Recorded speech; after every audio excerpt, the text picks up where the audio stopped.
Movie की starting एक hospital से होती है जहां पर एक लेडी अपनी मॉम के साथ हॉस्पिटल आई थी। दरअसल वह प्रेग्नेंट होती थी और हॉस्पिटल में उस टाइम पर कोई भी नहीं था। इस लेडी का नाम नतालिया होता है। हॉस्पिटल में आते के साथ ही उसकी डिलीवरी का टाइम भी आ चुका होता है। उसकी मॉम एलिना उसके साथ होती है। उसकी तबीयत बहुत ज़्यादा ख़राब होना स्टार्ट हो जाती है। हॉस्पिटल में कोई भी ना होने की वजह से उन्हें थोड़ी सी मुश्किलों का सामना करना पड़ता है। दरअसल रात काफ़ी हो चुकी है जिसकी वजह से वहाँ पर ज़्यादा डॉक्टर मौजूद नहीं होते।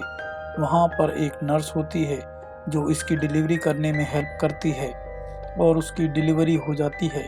लेकिन बच्चे की डिलीवरी होते ही तीनों लोग बहुत ज़्यादा परेशान हो जाते हैं क्योंकि उनकी आंखों के सामने एक ऐसा नज़ारा था जिसके ऊपर यकीन करना बेहद मुश्किल होता है। दरअसल ये बेबी पैदा होते ही हवा में उड़ने लग जाता है और नतालिया ये देखते ही बहुत ज़्यादा हैरान हो जाती है। वो अपनी मॉम एलिना से कहती है कि हमारे यहाँ पर एक फरिश्ता बच्चा पैदा हुआ है। लेकिन एलिना, जिसे काफ़ी एक्सपीरियंस होता है, वह देखते ही समझ जाती है कि यह बच्चा अब नॉर्मल है। उसको ये बात समझने में देर नहीं लगती कि ये बच्चा विदाउट ग्रेविटी पैदा हुआ है। एलिना बहुत ज़्यादा ओवर प्रोटेक्टिव होती है और वह तभी फैसला करती है कि इस हॉस्पिटल को छोड़कर चले जाएंगे। लेकिन उन्हें वहाँ पर नर्स रोक लेती है और वहाँ से जाने के लिए मना करती है। नर्स ये समझाने की कोशिश कर रही होती है कि अब यह टाइम नहीं है क्योंकि अभी डिलीवरी हुई है और काफ़ी कॉम्प्लिकेशन हो सकती है। लेकिन वो लोग उस नर्स की एक भी बात नहीं मानते और फ़ौरन हॉस्पिटल छोड़कर अपने घर पर आ जाते हैं। घर पर आते के साथ ही एलिना नतालिया से एक सवाल पूछती है जो कि बहुत अजीबोगरीब होता है। वो पूछती है कि इस बच्चे का पिता कौन है, लेकिन नतालिया को यह याद नहीं है क्योंकि इस बच्चे का फादर कौन है। एलिना अपनी बेटी से बताती है कि यह बच्चा नॉर्मल नहीं है और इस बच्चे को हमें राज रखना होगा क्योंकि अगर ये बच्चा बाहर निकल गया तो इस बच्चे के लिए बहुत सारी प्रॉब्लम खड़ी हो सकती हैं। इसके बाद दोनों माँ बेटी मिलकर उस बच्चे का नाम सोचती हैं जिसका नाम ऑस्कर रखा जाता है। लेकिन ऑस्कर सच में एक नॉर्मल बच्चा नहीं था और उसे संभालना बिल्कुल भी आसान नहीं था। जब भी ऑस्कर को अकेला छोड़ा जाता था वह छत से चिपक जाता था जिसकी वजह से उन्हें बहुत सी परेशानियों का सामना करना पड़ता था।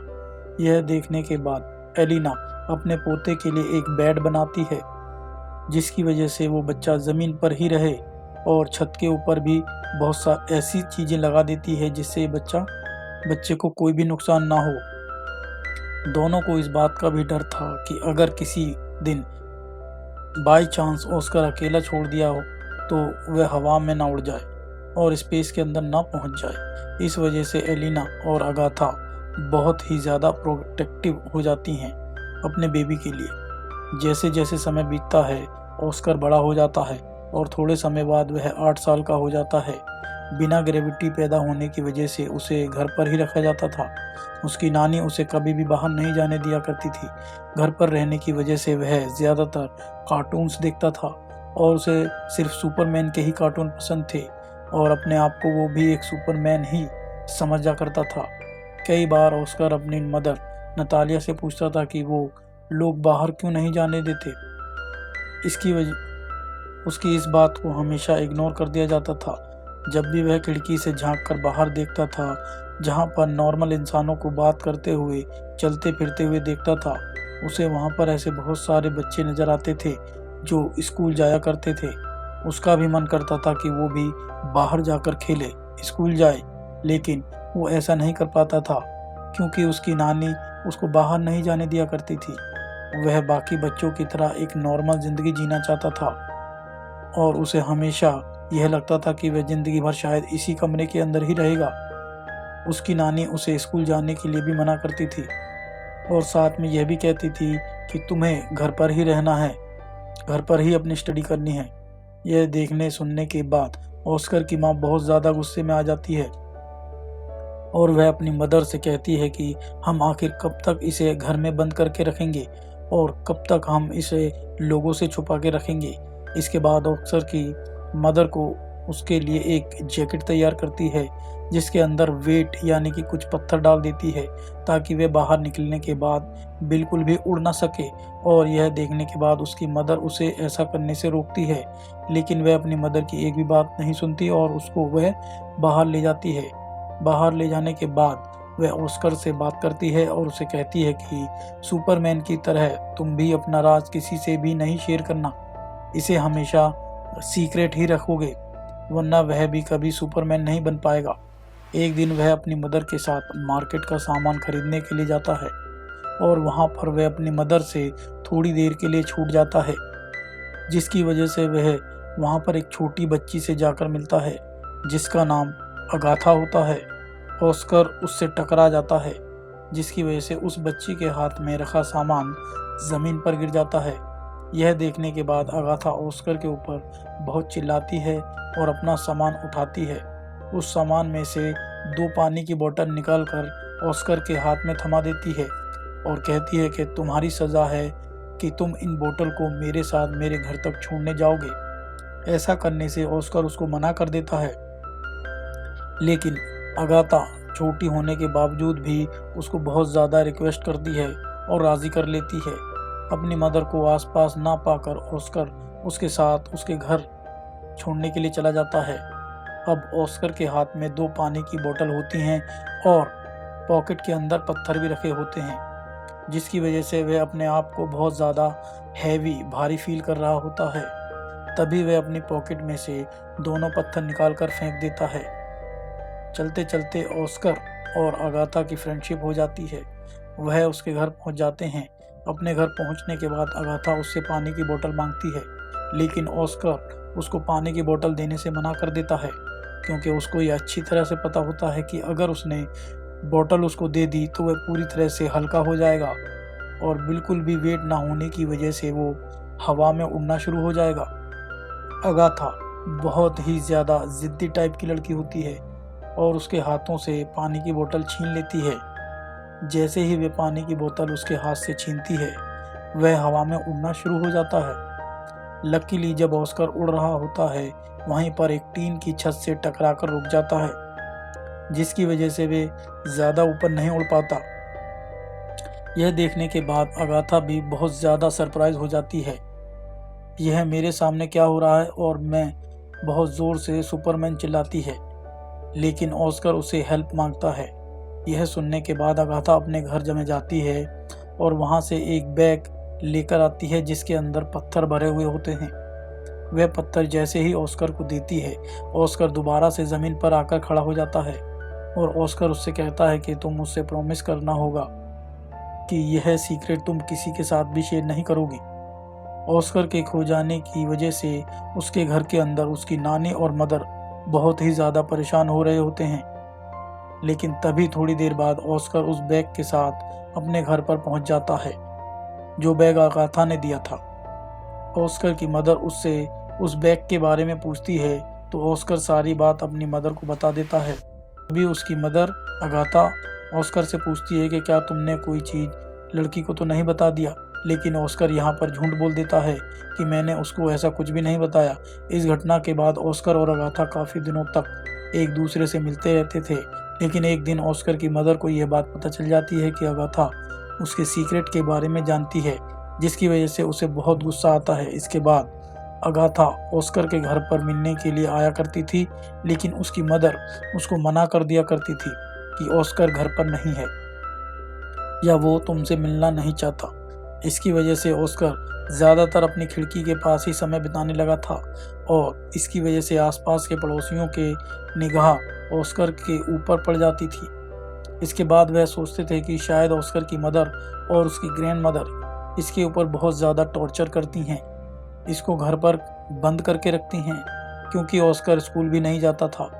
यह सारी बातें सोचकर वह सारी लेडीज़ें पुलिस को इन्फॉर्म कर देती हैं। अगले दिन देखते हैं कि यहाँ पर पुलिस आ जाती है और पुलिस सारी इन्वेस्टिगेशन करती है। इन्वेस्टिगेट करने के बाद उन लोगों को वार्निंग देती है कि तुम्हें ऑस्कर को स्कूल भेजना ज़रूरी है। इसी वजह से ऑस्कर की मदर उसका एडमिशन स्कूल के अंदर करा देती है और उनको इस बात का भी पता है कि ऑस्कर अपनी लाइफ कभी भी नॉर्मल इंसानों की तरह नहीं जी पाएगा। बार बार उन्हें ऑस्कर का ख्याल आ रहा होता है, जिसकी वजह से नतालिया और एलिना बहुत ही ज़्यादा सैड फील कर रही होती हैं। इसके बाद नतालिया और एलिना डिसाइड करती हैं कि हमें इस जगह को छोड़कर कहीं और जाना चाहिए, जहां पर ऑस्कर को ज़्यादा परेशानियों का सामना ना करना पड़े। वह एक दूसरी लोकेशन पर काफ़ी दूर जाकर शिफ्ट हो जाते हैं।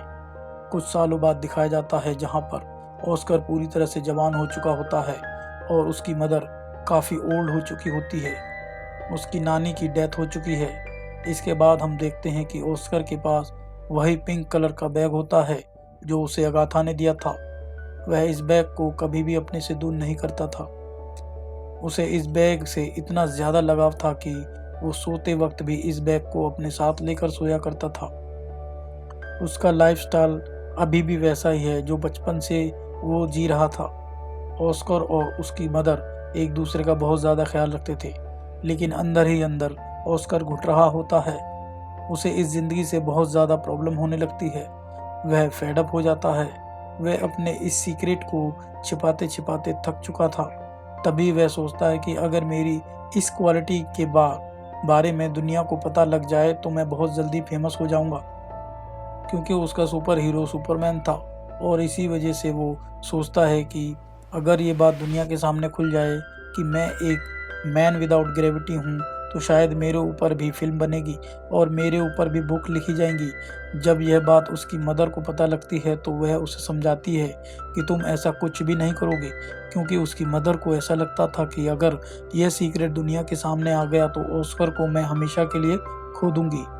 ऑस्कर कुछ समय के लिए सब्र तो कर लेता है, लेकिन धीरे धीरे उसका सब्र कम होने लगता है। तभी वह टीवी पर एक टैलेंट शो द फ्रूट्समैन देखता है, जहां पर लोगों के टैलेंट को दिखाया जाता था। यह देखने के बाद ऑस्कर अपने घर को छोड़कर अपनी मदर को बिना बताए उस टैलेंट शो में पहुंच जाता है। जैसे ही वह अपना टैलेंट दुनिया के सामने दिखाता है, वह शो उसी रात पूरी तरह से सुपरहिट हो जाता है और यही शो उसकी मदर भी टीवी पर देख रही होती है, जिसकी वजह से उसकी मदर अपने आप को बहुत ज़्यादा हेल्पलेस फील करती है, क्योंकि ऑस्कर रातों रात एक सुपरस्टार बन जाता है। सभी लोगों को यह पता चल जाता है कि ऑस्कर मैन विदाउट ग्रेविटी है, यानी कि एक सुपरमैन की तरह एक इंसान है। अगले दिन ऑस्कर एक आदमी से मिलता है जो कि एक कंटेंट मैनेजर होता है। इस आदमी का नाम डेविड होता है। वह ऑस्कर से कहता है कि मैं तुम्हारी फेमस होने में हेल्प कर सकता हूँ। ऑस्कर से यह भी कहता है कि तुम बहुत बड़े दुनिया में शो करोगे, जिसकी वजह से तुम पूरी दुनिया में फेमस हो जाओगे। फिर वो ऑस्कर को एक जगह ले जाता है जो बहुत ही लग्जीरियस होती है और ऑस्कर से कहता है कि यह जगह अब तुम्हारी है। और डेविड उससे कॉन्ट्रैक्ट पर साइन करवा लेता है, क्योंकि ऑस्कर को भी फेमस होना चाहता था, इसलिए वह भी साइन कर देता है। दोनों मिलकर बहुत बड़े बड़े शो करते हैं, जिसकी वजह से ऑस्कर पूरी दुनिया में फेमस हो जाता है। हर जगह ऑस्कर के ही शो चल रहे होते हैं और इन्हीं शो के चलते उसको नाम मिलता है the man without gravity. David और ऑस्कर बहुत सारे शो करते हैं। इसी की वजह से उन्होंने नाम, शोहरत, इज्जत, पैसा बहुत ज़्यादा कमा लिया था।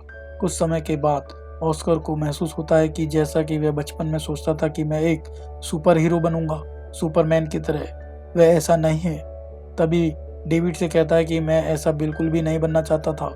मैं सिर्फ एक हाथों की कठपुतली बनकर रह गया हूँ। मैं कोई सुपर हीरो नहीं हूँ और मैं सिर्फ लोगों के लिए एंटरटेनमेंट बनकर रह गया हूँ, क्योंकि लोग कभी उसे फोटोशूट में बुलाते हैं तो कभी कमर्शियल शूट के लिए बुलाते हैं। कुछ समय बाद ही वो इस लाइफ से भी बोर हो जाता है। हालांकि उसके ऊपर भी बहुत सारी बुक लिखी जाती हैं, डॉक्यूमेंट्री बनाई जाती थी, शॉर्ट मूवी बनाई जाती हैं और कुछ मैगजीन के अंदर तो उसकी मदर और उसकी ग्रैंड मदर को बहुत ही ज़्यादा बुरा साबित कर दिया गया था। इन बातों के चलते ही ऑस्कर अपना एक लास्ट शो करता है, जहां पर उसे एक फरिश्ते का कैरेक्टर बनाया जाता है, जो कि ऑस्कर को बहुत बुरा फील हो रहा होता है। बुरा लगने की वजह से ऑस्कर ऑडियंस को बहुत ही बुरा भला कहना शुरू कर देता है। इसके बाद ही वह अपनी मॉम के पास चला जाता है और उनसे कहता है कि मैं सारी चीज़ें छोड़ने का फैसला कर चुका हूँ। इसके बाद हम देखते हैं कि ऑस्कर डेविड के पास वापस जाता है वह डेविड से कहता है कि लास्ट शो के बाद मैं मशहूर नहीं रहा और यह काम छोड़ना चाहता हूँ। लेकिन डेविड उससे कहता है कि तुम इस काम को ऐसे नहीं छोड़ सकते क्योंकि तुमने मेरे साथ एक कॉन्ट्रैक्ट साइन किया था। लेकिन ऑस्कर अपनी ज़िंदगी से परेशान हो चुका था। वे डेविड से कहता है कि तुम लोगों से जाकर यह कह सकते हो कि ऑस्कर अब मर चुका है या फिर हवा में कहीं उड़ गया है, जिसके बारे में मुझे कुछ भी नहीं मालूम है। इसके बाद वो अपनी मॉम के साथ वापस आ जाता है और उनसे भी गुड बाय कह देता है क्योंकि वो इस लाइफ से थक चुका था। अगले ही दिन दिखाया जाता है कि न्यूज़ चैनल पर न्यूज़ चल रही होती है कि द मैन विदाउट ग्रेविटी अब मर चुका है। लोग उसके ऊपर तरह तरह की अटकल लगा रहे होते हैं। उसकी माँ ने भी अब अकेले रहना शुरू कर दिया है। ऑस्कर के जाने की वजह से ऑस्कर के घर पर बहुत सारे लोग उसके बारे में पूछताछ करने आया करते थे।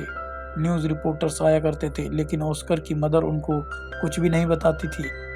इसी तरह कई साल निकल जाते हैं और इसी दौरान ऑस्कर की मदर की भी डेथ हो जाती है। लेकिन कुछ समय के बाद हम देखते हैं कि ऑस्कर अभी भी जिंदा है। दरअसल वह एक व्हीलचेयर पर अपनी लाइफ गुजार रहा है और उसने अपनी दाढ़ी भी बहुत ज़्यादा बढ़ा ली थी, जिसकी वजह से लोग उसे बिल्कुल भी पहचान नहीं पा रहे थे। वह अपना नाम भी चेंज कर लेता है और इसी के साथ साथ वह एक जॉब भी करता था, जो कि एक होटल के अंदर एक रिसेप्शनिस्ट की जॉब होती थी। उसका बिहेवियर लोगों के लिए बहुत ही ज़्यादा अच्छा था, जिसकी वजह से लोग उसको पसंद करते थे। एक दिन होटल के अंदर उसकी बचपन की फ्रेंड अगाथा मिल जाती है।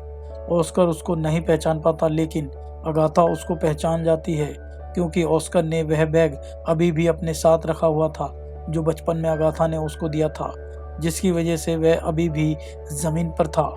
अगाथा उसका पीछा करना शुरू करती है और उसको यह भी पता लगता है कि ऑस्कर ने अभी भी तक शादी नहीं की है। अगाथा अपनी पहचान बता देती है, जिसकी वजह से दोनों बहुत ज़्यादा खुश होते हैं। साथ ही हमें यह भी पता चलता है कि अगाथा की ज़िंदगी बहुत ज़्यादा बुरी चल रही है। वह अपनी लाइफ में बहुत ज़्यादा परेशान थी क्योंकि वह पैसे कमाने के लिए एक ऐसे प्रोफेशन में चली गई थी जिसको बहुत लोग बुरा समझते हैं। दरअसल वह प्रोस्टिट्यूशन के प्रोफेशन में उतर चुकी थी, जिसकी वजह से ऑस्कर उसे डेली एक नए आदमी के साथ देखा करता था और अंदर ही अंदर वह बहुत ज़्यादा रोया करता था। लेकिन ऑस्कर इसके बावजूद भी कई बार अपने दिल की बात अगाथा को बताना चाहता था, लेकिन अगाथा बहुत ज़्यादा चेंज हो चुकी थी, जिसकी वजह से वो ऑस्कर की बातों पर बिल्कुल भी यकीन नहीं किया करती थी। दरअसल अगाथा की इस लाइन में पढ़ने की वजह यह थी कि उसने अपनी ज़िंदगी में बहुत सी मुश्किलें देखी हैं और ऑस्कर भी उसको छोड़कर जा चुका था, जिसकी वजह से वो टूट चुकी थी। लेकिन जैसे जैसे समय बीता, वो दोनों आपस में एक दूसरे को समझना शुरू कर देते हैं और आपस में शादी कर लेते हैं और शादी के बाद वह उसी घर में चला जाता है जहाँ पर वह बचपन में रहा करता था। और दोस्तों, यह मूवी यहीं पर एंड हो जाती है। अगर आपको ये वीडियो पसंद आई तो वीडियो को लाइक कर देना और वीडियो को दोस्तों के साथ शेयर जरूर करना। मिलते हैं नेक्स्ट वीडियो में, तब तक के लिए bye bye, take care, do whatever you want to do.